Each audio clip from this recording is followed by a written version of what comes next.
Learn how to spot fake news. Can you talk about that? Because that's interesting. Yeah, so in many ways, that's the most important chapter because as I said before, when we started, this idea of big tech controlling us and we're in this information war now. And it's like, if we can't get any of these ideas across because of fake news or big tech, well, we got a big problem, right? If it's one thing, if you know these ideas privately in your bedroom, but if you can't get them across or if the media is lying about ideas and current events all the time, well, we have a real problem. So I lay out 4 types of fake news in there. The one that I think is the most interesting to talk about. So when people think about fake news, they go, all right, well, it's a fake, just a made up story. That's like the easiest version of fake news.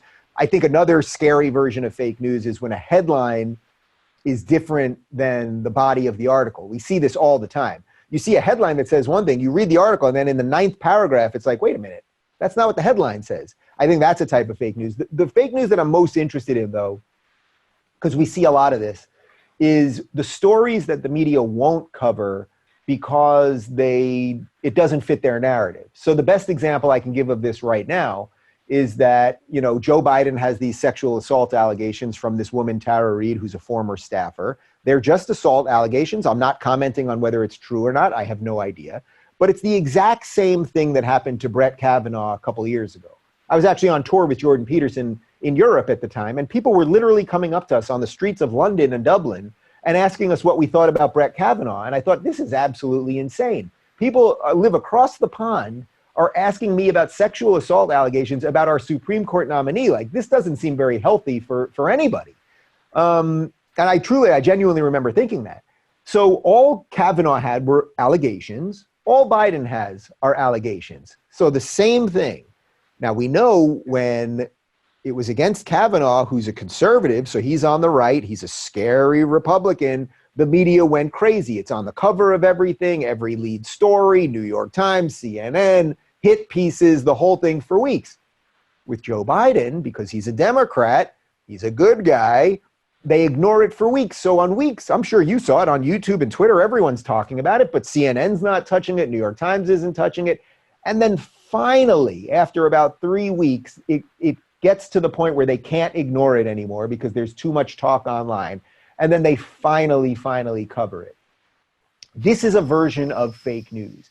And not only when the New York Times covered it, they covered it, I think, on page 23 or 24. And there were several paragraphs in the article that dealt with Donald Trump's assault allegations. And again, I'm not commenting on whether Trump, Kavanaugh, Biden, any of it could be true or false.